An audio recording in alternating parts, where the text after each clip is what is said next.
Comme j'avais commencé déjà à me stouler la semaine passée, la prédication de cette semaine, le sujet de cette semaine, c'est le bon samaritain, entre autres. La parabole du bon samaritain, on voulait parler justement de ce que représentait réellement cette parabole-là.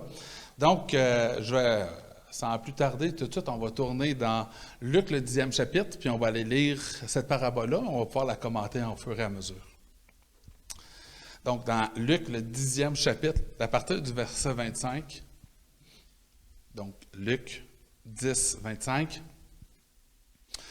ça nous dit ici, « Un professeur de la loi se leva et dit à Jésus, pour le mettre à l'épreuve, « Maître, que dois-je faire pour hériter de la vie éternelle? » Jésus lui répondit, « Qu'est-il écrit dans la loi? Qu'est-ce que tu y lis? » Il répondit, « Tu aimeras le Seigneur ton Dieu de tout ton cœur, de toute ton âme, de toute ta force et de toute ta pensée, et ton prochain comme toi-même. » Et là, Jésus lui répondit, « Fais cela et tu vivras. » Et là, ça devient, tu vois que ici, juste donner la mise en situation, on a un professeur de la loi. Juste se mettre en contexte, à l'époque, il y a plusieurs... Il y a comme tout le système religieux traditionnel qu'on connaît de l'Ancien Testament, il y a aussi un concept dans les principales villes, il va y avoir des synagogues qui sont un peu comme des écoles bibliques, si on pourrait dire comme ça. Les gens vont là, il y a des gens, des docteurs de la loi qui enseignent la loi, qui enseignent la parole, la Torah et toutes les traditions. Et donc, là, tu as un de ces professeurs-là là, qui vient, tu as un docteur de la loi, là, c'est quelqu'un qui il sait où ce qui s'en va dans ses affaires. Et son but, c'est de piéger Jésus. Il va lui dire, « Qu'est-ce que je dois faire pour hériter de la vie éternelle? » Parce que on peut facilement imaginer que là, lui, ça fait un bout qu'il entend parler de ce que Jésus dit, puis ça semble pas nécessairement aller en ligne avec ce que lui connaît de l'Ancien Testament. Et donc là, il dit, je m'en vais le piéger, je m'en vais lui demander. Et Jésus va lui répondre par une question. Quoi de mieux que de répondre à une question par une question?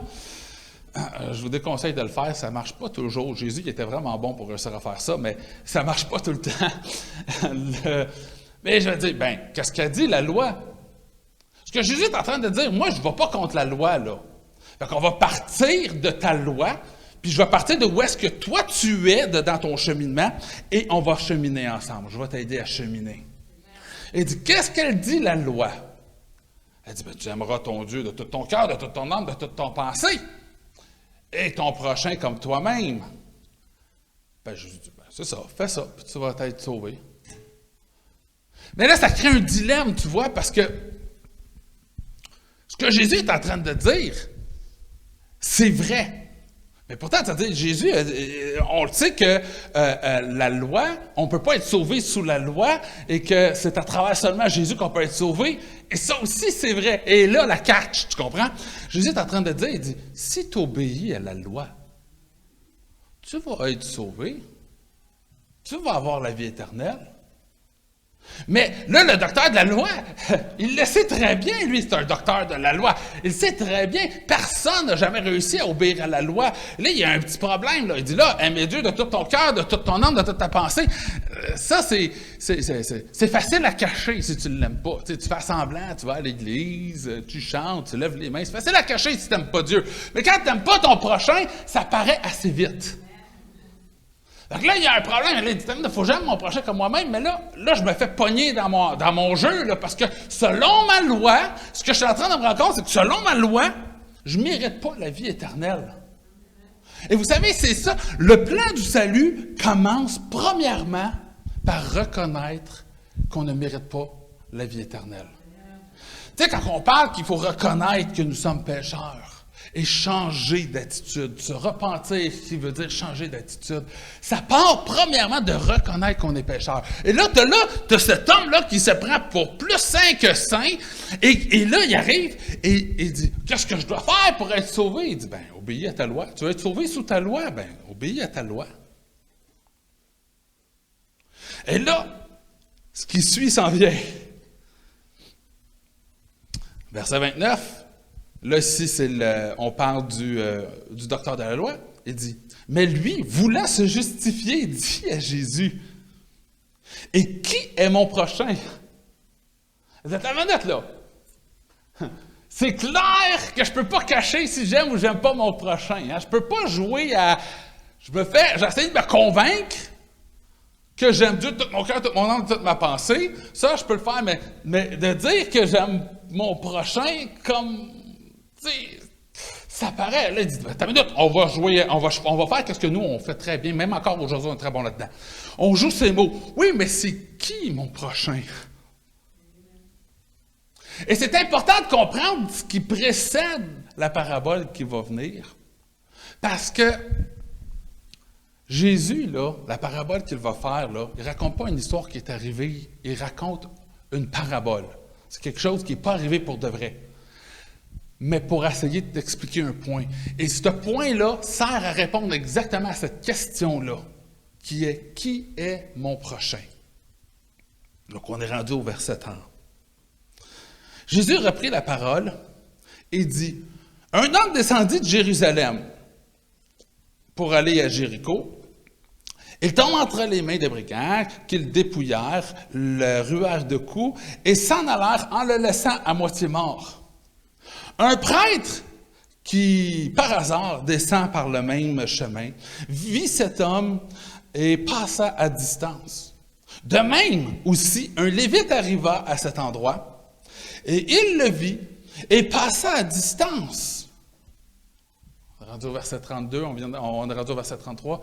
Donc ici, je vais prendre une pause parce qu'il y a 3 points intéressants ici là, à soulever. Premièrement, c'est le prêtre, qu'est-ce qu'il représente, le Lévite, ce qu'il représente, et le chemin entre Jérusalem et Jéricho, qu'est-ce qu'il représente en elle-même. Okay? Et par qu'est-ce que ça représente, je ne veux pas dire nécessairement la métaphore, je veux parler... C'est quoi, si on se met dans le contexte historique à ce moment-là, à quoi ça ressemblait tout ça, pour comprendre exactement quand Jésus lui parle, c'est quoi qui est dans la tête de ce docteur de la loi-là. Entre Jérusalem et Jéricho, il y a une route qui est extrêmement dangereuse, avec beaucoup de précipices, de ravins. Et d'ailleurs, cette route-là était reconnue pour avoir beaucoup de gens qui pouvaient y mourir. Pour diverses raisons. Il y avait beaucoup de brigands aussi le long de cette route-là. Donc, tu peux mourir parce qu'à cause que tu étais tombé dans une falaise, tu peux mourir parce que tu t'étais fait attaquer par des brigands. Et les gens évitaient cette route-là parce que c'était une route dangereuse. Jésus ne prend pas ce chemin-là par hasard. Rappelez-vous, cette histoire-là est une histoire inventée. S'il prend la peine de dire qu'il part de Jérusalem pour aller à Jéricho, c'est parce que ça veut dire quelque chose. Donc, ce qu'il est en train de dire, c'est une des pires routes les plus dangereuses. Okay? Où c'est que les gens qui voyagent là, ils ont peur de se faire sauter dessus puis se faire dérober. Ils descendent là, souvent, ils vont essayer de ne pas être tout seuls. Et même le long du chemin, la route elle-même est périlleuse. Fait que quand tu vois quelqu'un sur le bord de la route qui est là, il y a des chances que cette personne-là, il y ait quoi de douteux par rapport à cette personne-là, ou s'il n'y a pas de quoi de douteux, il y a des chances que tu ne veuilles pas t'en mêler. Tu sais, vous savez, moi, je vois des vidéos qui me horrifient souvent sur Internet, où c'est qu'il y a des gens qui font des expériences sociales, qu'ils appellent, là, où c'est que dans des grandes villes urbaines, mettons, ils vont simuler un kidnapping en plein jour devant plein de gens, ou des gens qui se font violenter, ou peu importe, et personne ne réagit. Tout le monde sont là, ils sont tous conscients que c'est passé quelque chose, mais personne ne veut s'en mêler. Parce que tout le monde a peur de se ramasser dans le trouble en s'en mêlant. Et donc là, on a ici l'endroit la plus dangereuse qu'il n'y a pas, là. Et il prend cet endroit-là, volontairement, il dit, là, maintenant, il y a un homme qui est là, qui a été battu et laissé à demi-mort. Cet homme-là n'a plus d'autonomie, là. Il n'y a plus rien, là. Il est là. Si personne n'en prend soin, il va mourir. Première chose, la route qui est là est significative. Parce que quand tu es là, les gens qui voyagent là ont peur, peu importe qui tu es. Après ça, le concept de prêtre et de lévite. Vous savez, je pense que c'est plus facile des fois si on l'associe à des choses que nous, on connaît aujourd'hui de nos jours. Fait que je pense que ça vaut la peine peut-être de faire le parallèle avec l'Église. Quand l'Église a été établie, on se rappelle, les disciples sont là en train de partager le message et Et finalement, il y a des gens qui vont venir leur dire « Hey, il y a la veuve qui ne mange pas toute la quête, et là, les autres sont là. » Et puis là, les disciples vont « On n'a pas le temps de s'occuper de tout ça. On va choisir des hommes qui sont capables, qui vont pouvoir aller prendre soin, qui vont pouvoir servir aux tables. » Dans la structure de l'Église, la manière que ça fonctionne, mettons, dans l'Ancien Testament, tu as ce qu'on va appeler un peu les disciples, ce que nous, on va dire équivalent aujourd'hui de les chrétiens en général. Okay? Ça, c'est un disciple de Christ. Après ça, tu as ce niveau-là qu'on appelle les diacres dans l'Église. Le mot diacre veut littéralement dire serviteur.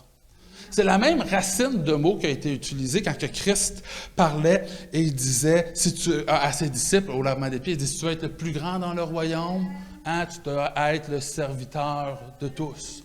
Et le mot qui est là, c'est le mot diacre. Juste vous donner une idée. Donc, diacre, c'est comme un chrétien, mais qui sert. C'est drôle dit de même, ça veut dire que les autres ne servent pas. C'est juste drôle dit de même, là, ben, c'est pas ce que j'essaie de dire. Mais c'est un chrétien qui, normalement, auquel on va attribuer certains critères. Ça va être, généralement, être rempli de l'esprit et avoir bien dirigé sa famille, puis avoir un bon témoignage auprès des gens qui l'entourent. Essentiellement, c'est ça. Et donc, le diacre est là. Après ça, donc lui, c'est le serviteur, c'est la personne moyenne qui va être impliquée dans l'Église en général aujourd'hui, si on compare à aujourd'hui. Après ça, tu as ce qu'on appelle les anciens. Les anciens, c'est un diacre plus. OK? Vous savez que l'ancien, lui, sa job, c'est, en plus, il doit enseigner. Le diacre doit être capable de défendre sa foi, mais l'ancien, lui, va l'enseigner. Et donc, quand on regarde les différents critères qui sont demandés d'un ancien, on va se rendre compte qu'il y a beaucoup de critères qui sont de type social. Hein? Être hospitalier, être patient, toutes des choses sont par rapport à la relation. Aussi que tu veux être, là, tu enseignes, il y a une relation humaine à faire. Et donc, tu as les anciens. Et eux, c'est ceux qui vont enseigner, et les anciens, comme ça le dit, ça ne doit pas être un nouveau converti, donc c'est quelqu'un qui est expérimenté dans la parole de Dieu. Et donc, ça doit être les anciens. Et là, le niveau de plus, c'est un ancien qui devient ce qu'on appelle un évêque. Un exemple de ça, c'est Timothée ou Titre, justement, dans le Nouveau Testament. C'est des bels exemples d'évêques. Eux, le mot évêque dans la Bible va faire référence à un inspecteur ou quelqu'un qui va inspecter, qui va vérifier que les choses sont correctes, en général. Bref, donc tu as les serviteurs, tu as les gens qui enseignent, qui travaillent littéralement avec l'enseignement à bâtir la foi, le kit, qui normalement, eux, quand on parle dans la Bible, si vous êtes malade, allez aux anciens, on va aller voir les anciens, et ils vont vous imposer les mains, vous oignent d'huile et prier pour vous. On envoie vers les anciens. Les anciens, ce sont les représentants. Et au-dessus des anciens, il y a l'espèce de celui qui supervise les anciens. Dans l'Ancien Testament, c'est pareil. Les Lévites sont l'équivalent des diacres. Eux, ne possèdent pas de terre, ne possèdent pas de bétail ou rien de tout ça. Leur but à eux, leur seul et unique but, c'est de servir dans le temple. Donc, ça veut dire, eux, ce sont les serviteurs religieux dans le temple. Les prêtres sont l'équivalent des anciens. C'est eux qui vont performer, mettons, les sacrifices et les rituels, qui vont permettre au peuple de pouvoir avoir cette relation-là avec Dieu. Donc, eux ont un peu le rôle des anciens, si on pourrait dire comme ça. Et donc, on peut s'imaginer, OK, si on fait le parallèle avec les disciples, quand ils disent, attends une minute, là, nous, on doit enseigner, on n'a pas le temps, on va se mettre des diacres qui vont aller, qui vont servir aux tables. Jésus prend la peine de couvrir les deux. Il dit là, tu as celui qui devrait réagir. Okay? On a le prêtre qui descend le long du chemin. Lui, il devrait réagir. C'est le symbole même de ce qu'un chrétien, ou si on compare à l'époque, ce qu'un juif devrait être. Tu n'as pas mieux qu'un prêtre. Mais là, au cas où que, on va dire, mais là, on va aller tout de suite à l'autre. Okay? On va envoyer un diacre aussi. Et là, tu as un diacre qui passe, qui se retrouve à être le lévite. Le lévite qui passe, et lui aussi, il passe autre chemin. Ce qu'il est en train de dire, il dit, là, tu as celui qui devrait le faire, mais maintenant qu'il est trop occupé, tu as l'autre après, là, celui que sa job, c'est de faire ce que l'autre ne fait pas parce qu'il est trop occupé. Les deux passent, puis ils passent à côté. On est rendu au verset 33.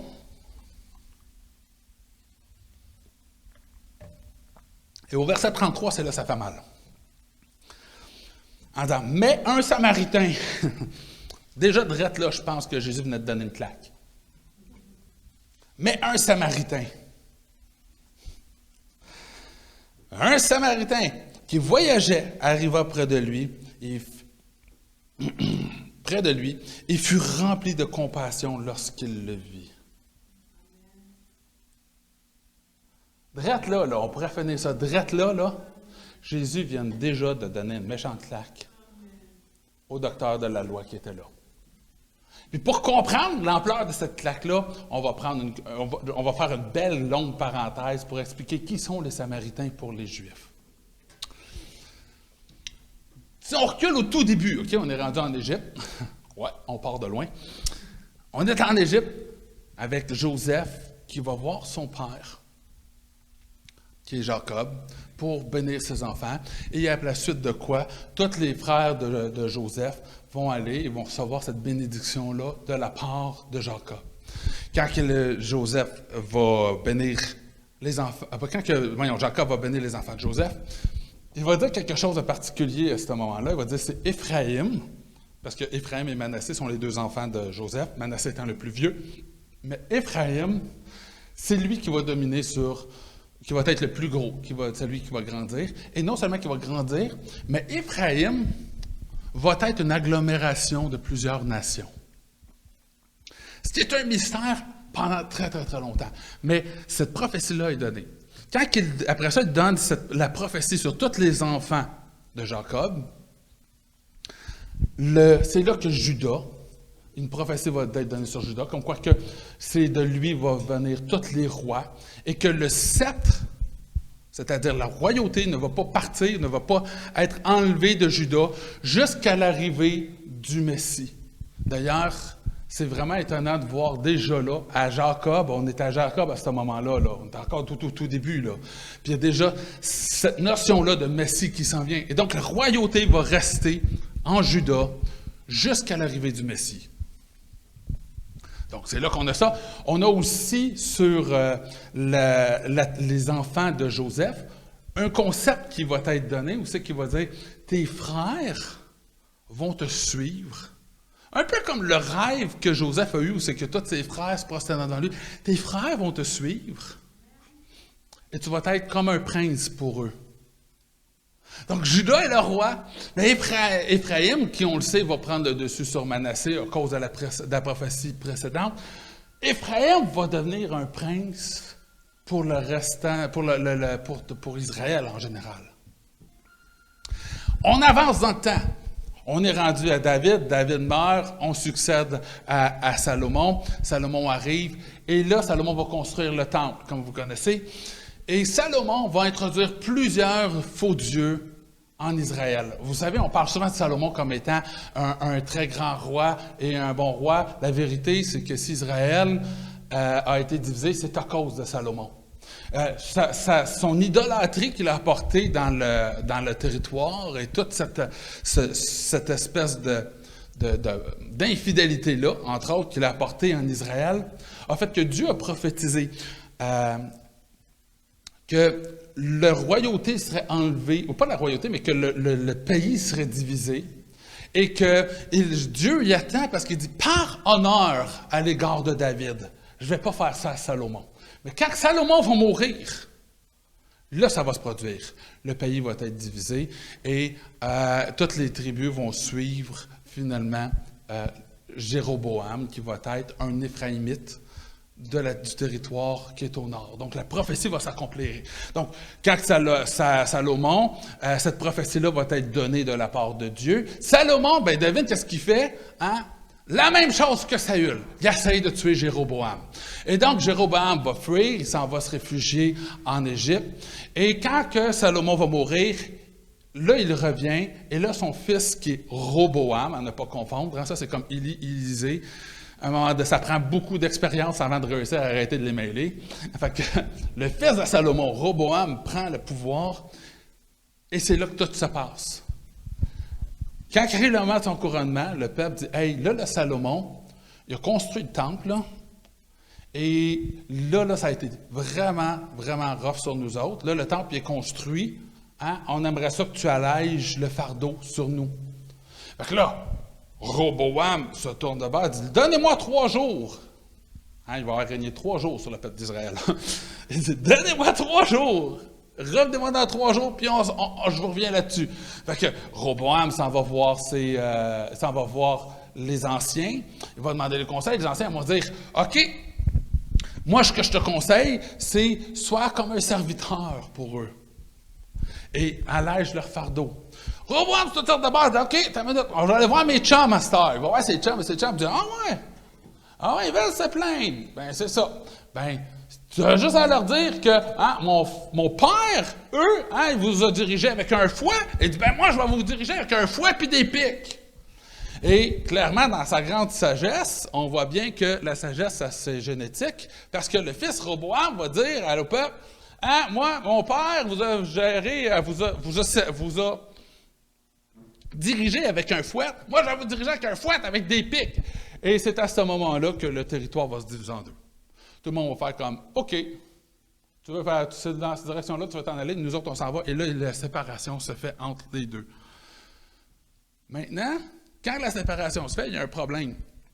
Le temple et toutes ces choses-là sont à Jérusalem, et Jérusalem est dans le territoire de Juda. Donc, les territoires du Nord vont créer un peu leur équivalent à eux, de leur religion à eux. Et donc, c'est là qu'ils vont considérer le mont Garizim comme étant le vrai mont sur lequel on doit construire le temple et sur lequel on doit aller adorer Dieu. Mont Garizim, qui est justement dans les territoires du Nord. Et là, ils vont commencer à se tourner vers l'idolâtrie rapidement. Le peuple du Nord va dégrader. Mais il faut comprendre que cette séparation-là commence d'Israël, qui commence du fils de Salomon. Fait qu'il y a réellement, Salomon a fait la vie dure à ses frères, aux autres tribus. Et là, après ça, son fils arrive, il dit, on va faire la vie dure. Et là, les autres se rebellent, ils disent, OK, tant pis, fini. Et c'était prophétisé. Jésus a dit, Dieu a dit à Jéroboam, il dit, si tu me sers de la même manière que David m'a servi, il dit, je vais affermir ta maison et tu vas être comme David. Mais Jéroboam, c'est même pas commencé encore, qui commence déjà à introduire des idoles, des faux dieux, et là, de roi en roi, c'est toujours des mêmes problèmes. Des fois, on a une petite lueur d'espoir qui apparaît, mais ça dure pas longtemps, et on continue toujours à avoir des mauvais rois par-dessus mauvais rois. Et éventuellement, c'est là que l'Assyrie, que les Assyriens, quand on parle de la grosse empire qui est là, il descend, il va conquérir une grande partie du territoire du Nord. Et quand ils vont conquérir une grande partie de la manière qu'eux fonctionnent, les Assyriens, pour éviter qu'il y ait de la rébellion et de l'équipe, ils prennent une partie de la population et ils vont l'envoyer dans leur pays, dans des endroits stratégiques, et ils vont prendre de leurs personnes à eux, souvent des rejetons, au lieu de les tuer parce qu'ils ont été infidèles aux affaires de genre, leur punition, à place, ils les prennent, puis ils vont les envoyer dans les territoires qu'ils ont conquis, et pour essayer d'assimiler les gens. Concept qu'ils ont fait ici à tout le territoire du Nord. Et là, la Samarie, qui était la capitale de tous les territoires du Nord, Samarie réussissait à tenir bon. Et à un certain moment donné, là, ils ont fait un siège sur la ville de Samarie. Ça a pris 3 ans, mais après 3 ans, ils ont réussi à prendre Samarie. Et quand ils ont pris Samarie, ils ont pris les gens qui étaient là, les ont déportés eux autres aussi, et ont ramené des nouvelles personnes. OK, il faut comprendre un peu le concept qui est là, parce que ça, c'est quelque chose qui avait déjà été prophétisé par Isaïe. Rapidement, si on va vite comme ça, dans Isaïe 9, le verset 12, c'est une prophétie qui a été donnée. Il dit, « C'est que le peuple ne revient pas à celui qui le frappe et ne cherche pas l'Éternel, le maître de l'univers. Aussi l'Éternel arrachera-t-il d'Israël, faisant référence à la région du Nord, parce que c'est Israël qui ont gardé le nom d'Israël, c'est les tribus du Nord qui ont gardé le nom. Donc, il dit, arrachera-t-il d'Israël la tête et la queue, la branche de palmier et le roseau, tout cela le même jour, l'ancien et les magistrats, OK, ça veut dire, les anciens et les magistrats, c'est tous les gens qui représentent hein, les enseignements, les dirigeants, les magistrats, c'était un peu comme les tribunaux. C'est tous les gens qui représentent un peu, si on pourrait dire, le gouvernement. Donc, l'ancien des magistrats, c'est la tête. Et les prophètes qui propagent le mensonge, c'est la queue. Il dit, Dieu va arracher la tête et la queue. Dieu va arracher le gouvernement et les prophètes. Il va rester seulement le peuple qui va rester là. Après ça, il dit, les conducteurs de ce peuple l'égarent et ceux qui se laissent conduire par eux se perdent. C'est pourquoi le Seigneur ne peut se réjouir en pensant à ces jeunes gens et n'aura pas pitié de leurs orphelins et de leurs veuves. Bref, ils sont laissés là, pas de dirigeants, pas de prophètes, pas rien, et Dieu n'aura pas pitié d'eux à travers tout ça. Et là, il continue dans le fin fond, il dit, en effet, tous sont des impies et des méchants, et toutes les bouches ne savent que proférer des absurdités, mais malgré tout cela, sa colère ne se détournera pas et sa puissance est encore déployée. Donc, bref, ils ont été conquéris, les têtes dirigeants ont été enlevés, les prophètes leur sont enlevés, mais Dieu va continuer de les punir pareil parce qu'ils continuent d'être des impies, continuent de mal agir. Donc, ici, c'est ce qu'on voit. La Syrie arrive, va enlever les dirigeants, enlève les prophètes et va les déporter à l'extérieur, un peu partout dans le pays. Et on voit des belles traces de ça parce que le peuple d'Israël était connu. Salomon avait une armée qui était exceptionnelle et ses chars étaient reconnus à travers tout le pays. Et quand la Syrie va les prendre, va les disperser à travers son royaume, tous les gens qui ont cette compétence-là avec les chevals et les constructions de chars pour pouvoir justement acquérir cette connaissance-là, et ainsi de suite. Donc, il propage un peu tous les gens qui ont minimalement un peu de savoir, de connaître et tout le kit, les remplace par d'autres. Mais quand les autres arrivent avec leur religion, mais il y a un problème parce qu'ils passent leur temps à se faire bouffer par des lions. Dieu envoie des lions pour aller les manger, puis là, ils sont tannés de se faire manger par des lions. Fait que là, il envoie une lettre au roi d'Assyrie pour dire, « Hey, là, on a un problème, leur Dieu n'arrête pas de nous envoyer des lions pour nous bouffer. Là, il faut faire de quoi? » Puis là, le roi va dire, « Écoutez, je vous envoie un prêtre. Je vais vous envoyer un prêtre pour vous montrer comment servir ce Dieu-là. Pour qu'il arrête de vous faire bouffer par des lions. » Donc, il y a un prêtre qui va revenir et qui va pouvoir continuer à faire perdurer les traditions et les connaissances par rapport à les enseignements de la Bible. Donc, ils ne sont pas complètement délaissés, le peuple qui est au nord. Par contre, ça ne va pas bien leur affaire. Et les tribus sont encore là. D'ailleurs, quand on lit dans le livre des Chroniques, dans le premier Chronique, on voit cette déportation-là, mais dans la deuxième Chronique, à un certain moment donné, le roi de Juda va envoyer des lettres aux différentes tribus qui sont encore au nord et les inviter à venir célébrer justement les fêtes juives à Jérusalem. Et finalement, ils vont accepter, ils vont descendre. La preuve qu'ils n'ont pas été déportés partout à travers le monde, là en totalité, mais qu'il reste des gens qui sont là.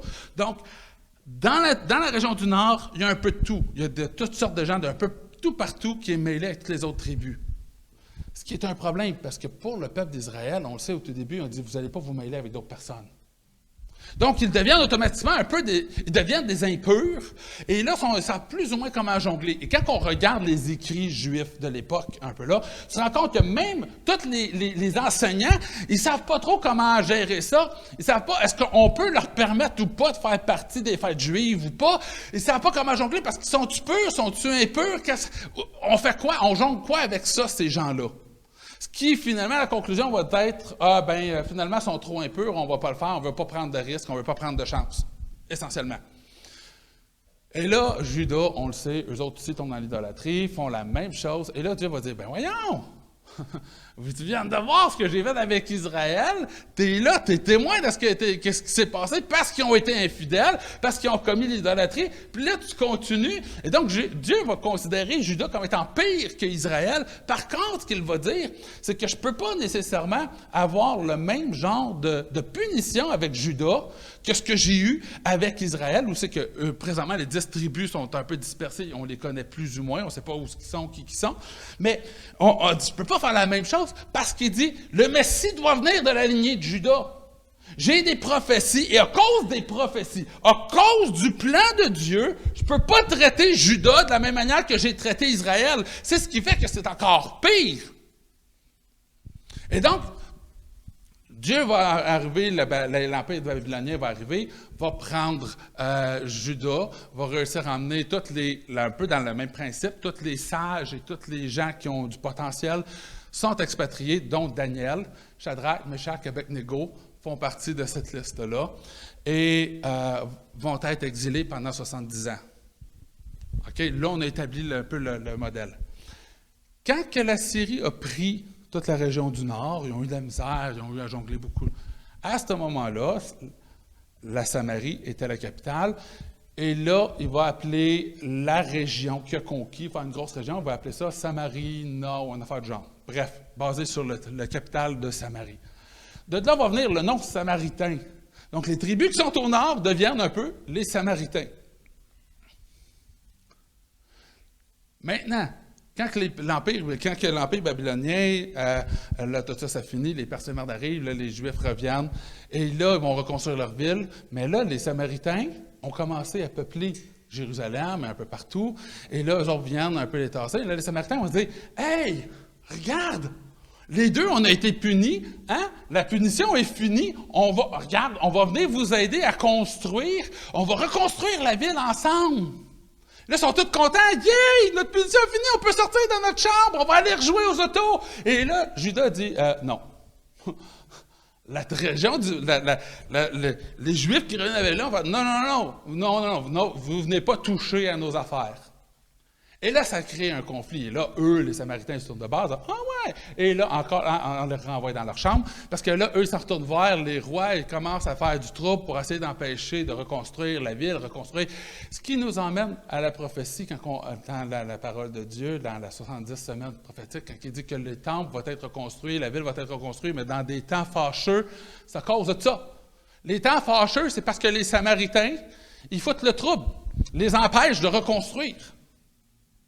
Et là, après ça, cette guerre-là continue de se produire entre les Samaritains et les Juifs. Vous savez que là, les Samaritains, toutes les fois que quelqu'un va essayer de faire leur voyage vers Jérusalem pour aller faire célébrer les fêtes, ben eux autres, ils foutent le trouble, ils vont leur donner de la misère. Et là, en échange, là, les Juifs, eux autres, vont riposter. Et là, il y a une guerre qui se passe continuellement entre les deux. D'ailleurs, ça va jusqu'à un certain point que il y a un livre qui nous parle de les Samaritains vont aller jusqu'à prendre des ossements humains, parce que les autres, ils s'en foutent. De toute manière, leur montagne sainte, c'est le mont Garizim. Ils prennent des ossements humains, ils vont aller sur le temple, le mont du temple, ils vont répandre des ossements humains pour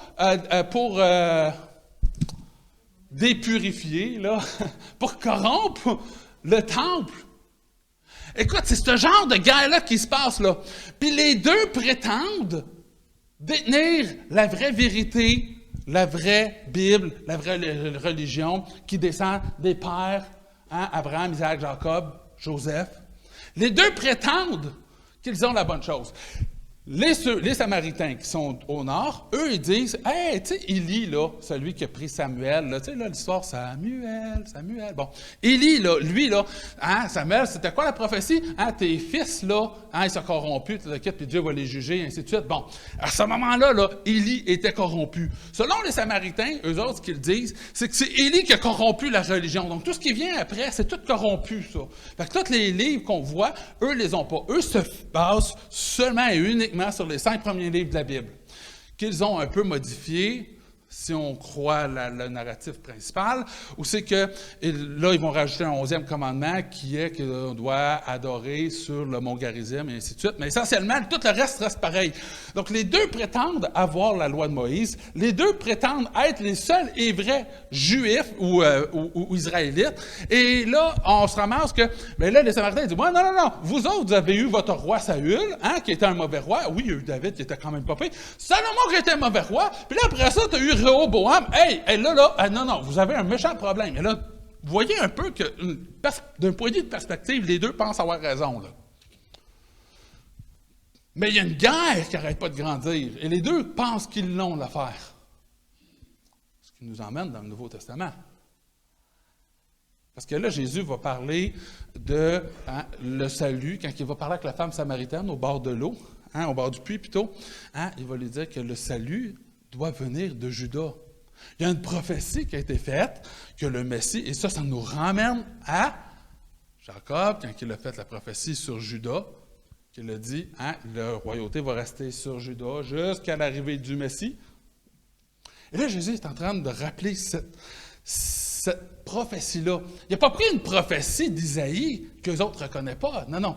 Il a été dans qu'est-ce qu'elle reconnaît comme étant de Dieu, dans les 5 premiers livres de la Bible. Il s'en va dans la Genèse, ramener une prophétie de la Genèse et dire, regarde, le Messie doit venir de la tribu de Juda.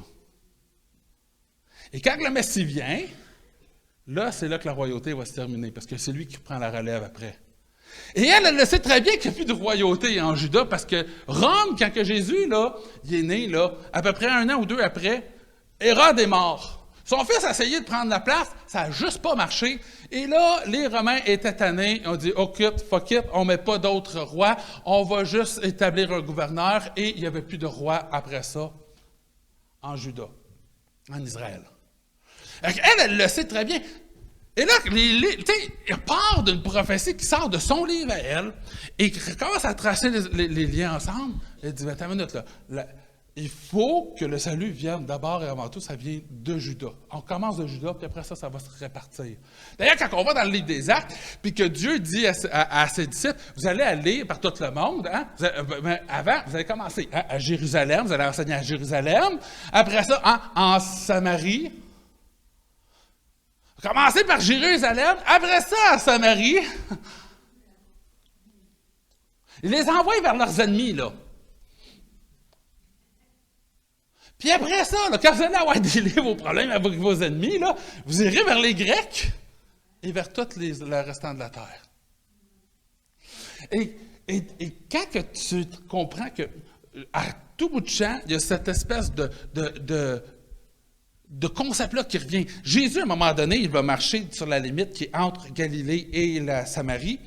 Et quand il marche, là, à un moment donné, il va y avoir 10 lépreux qui sont là. Et là, Jésus va guérir les 10 lépreux. Et sur les 10, il y en a, les 10 s'en vont, guéris, un seul revient. Et la Bible prend la peine de dire que c'était un Samaritain qui est revenu. Il y a eu 9 personnes ingrats qui ont été guéris et qui ne sont pas revenus pour remercier le Seigneur. Et la personne que tu considères comme étant la pire personne au monde, ton pire ennemi, cette personne-là qui te met des épines dans le pied à tout bout de champ, cette personne-là, elle est revenue vers un Juif. Elle est revenue pour le remercier. Celle-là, ce n'est pas une histoire qui a été fabriquée. Celle-là est vraie, cette histoire-là. Et il y a cette espèce de synergie-là qui se passe. Mais plus que ça, à un moment donné, Jésus descend avec ses disciples, ils s'en viennent pour aller vers Jérusalem. Et là, à un moment donné, ils doivent rentrer en Samarie. Et là, Jésus les envoie, les disciples, au devant. Et quand il les envoie, les disciples, au devant, pour aller préparer une place dans une auberge, trouver une place, puis préparer pour qu'on puisse aller s'établir, puis continuer notre chemin après, on s'entend, on est en Samarie. Et Samarie étant fidèle à elle-même, va dire, « Ah, vous êtes juifs, vous allez à Jérusalem? Ah oui!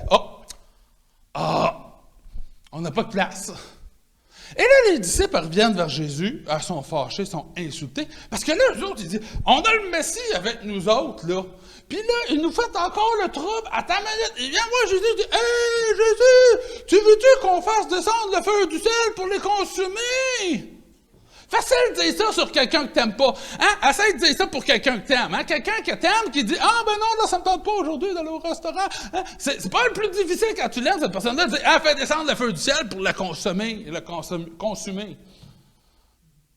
Et les autres sont là, hey, puis, veux-tu qu'on fasse descendre le feu du ciel pour consommer? Ben non, pas des Juifs, non, des Samaritains.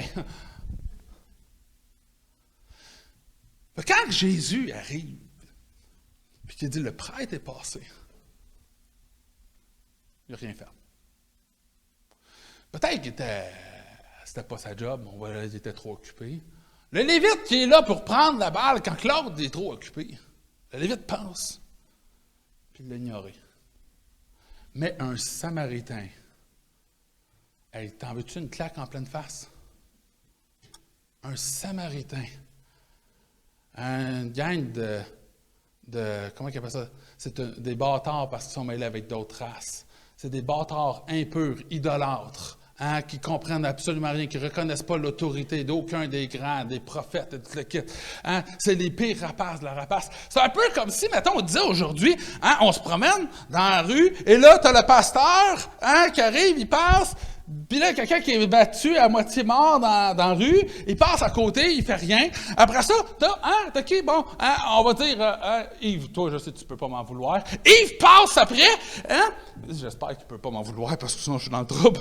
Passe après, il continue à côté. Et là, après ça, t'as cette espèce d'adorateur de Satan, tout dégueulasse, hein? Et c'est même, tu sais, là, imaginez-vous la pire rapace, je ne veux pas imaginer, avec toutes les pires attributs qu'il n'aurait pas de faire. Ils viennent à l'église à toutes les semaines pitcher des œufs dans les fenêtres, ils viennent, puis ils persécutent les chrétiens à leur job, puis ils enseignent à leurs enfants de taxer les enfants de chrétiens, puis tout ça. Puis là, tu as ce gars-là qui arrive, là. Lui, il passe. Puis il voit l'autre qui est à moitié mort, puis il décide de s'arrêter pour en prendre soin. C'est littéralement ça que Jésus est en train de dire, là. Tu as la pire rapace, là. Hein? Les gens que vous haïssez le plus, là. Lui, il arrive, il passe. Puis lui, il va en prendre soin. Mais il ne fait pas juste en prendre soin, là. Il dit, on était dans 33 qu'on disait, on va continuer la parabole. Je vous l'avais dit que ça pourrait être une longue parenthèse, celle-là. Et donc, ici, on est au verset 33. « Mais un Samaritain qui voyageait arriva près de lui et fut rempli de compassion lorsqu'il le vit.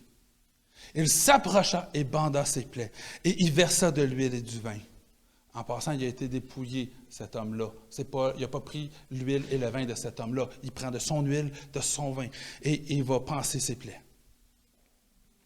Puis, il le mit sur sa propre monture, le conduisit dans une auberge et prit soin de lui. Le lendemain matin, ça veut dire qu'il est passé la nuit avec lui, là. Le gars, il est à moitié mort, OK, là, il a été laissé là. Probablement qu'il reste à côté de lui parce que là, il se dit, attends une minute, là, s'il arrête de respirer, il faut que je le réveille, il faut que j'en prenne soin. Il est là, il monte la garde à côté de lui, prend soin du gars toute la nuit, là. Le lendemain, à son départ, il sortit 2 pièces d'argent, les donna à l'aubergiste et dit, prends soin de lui, et ce que tu dépenses en plus, je te le rendrai à mon retour. Les 2 pièces d'argent, une personne, c'est pas moi qui l'ai faite, fait que si venez pas me voir demander la source, mais j'écoutais, il y a une personne qui a pris le soin d'essayer de retrouver ce que ça représentait, entre autres. Et les 2 pièces d'argent, ce qu'il a trouvé, c'est que les 2 pièces d'argent représentent l'équivalent de 3 mois pour l'auberge, 3 mois d'hébergement. Il paye pour 3 mois d'hébergement pour cette personne-là, d'un coup, paf! Puis il dit, tout ce que tu vas dépenser en plus, je vais te le rembourser à mon retour.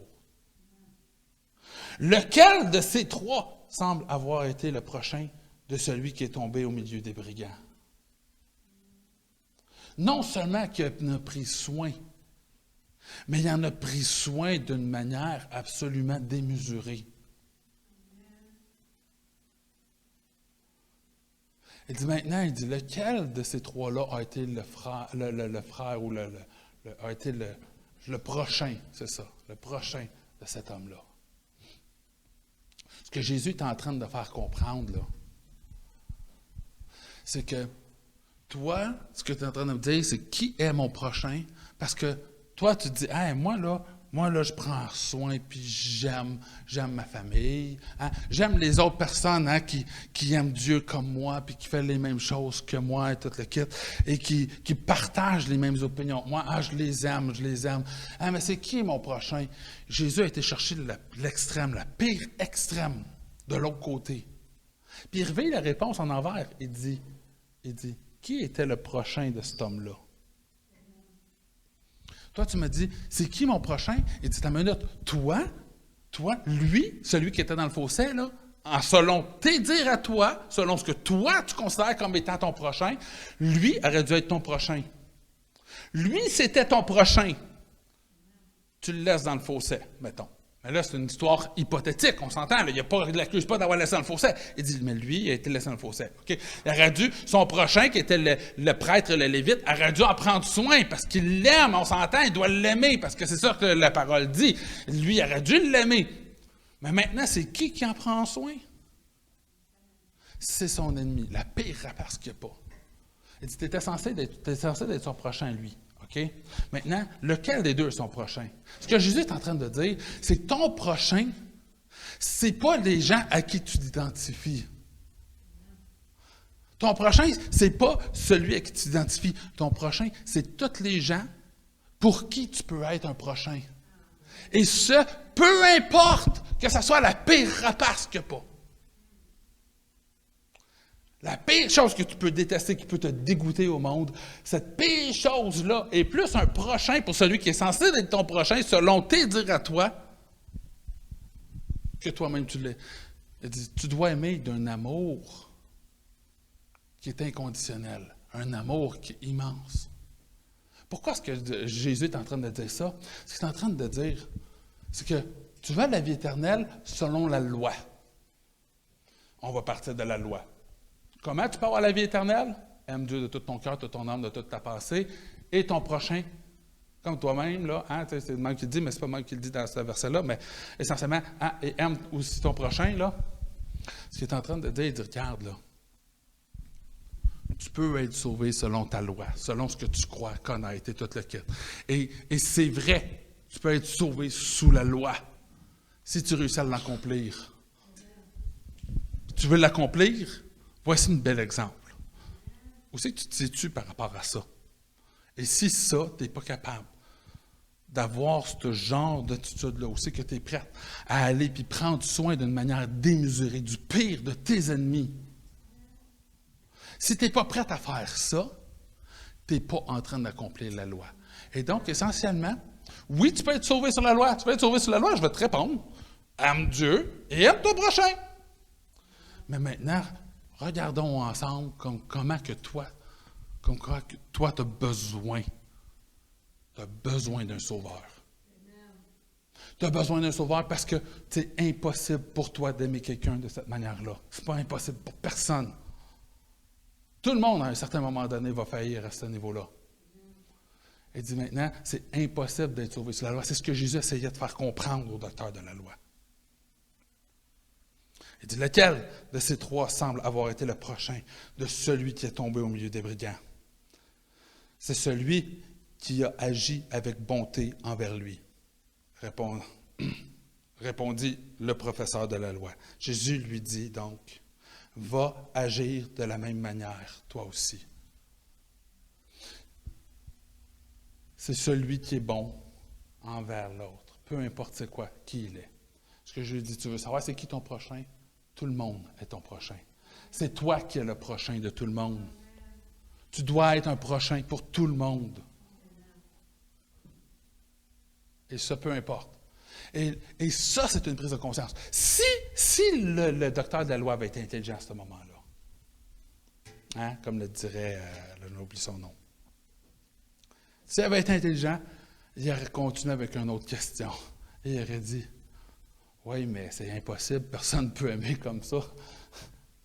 Et là, Jésus aurait pu lui dire, exactement, c'est pour ça que je suis là.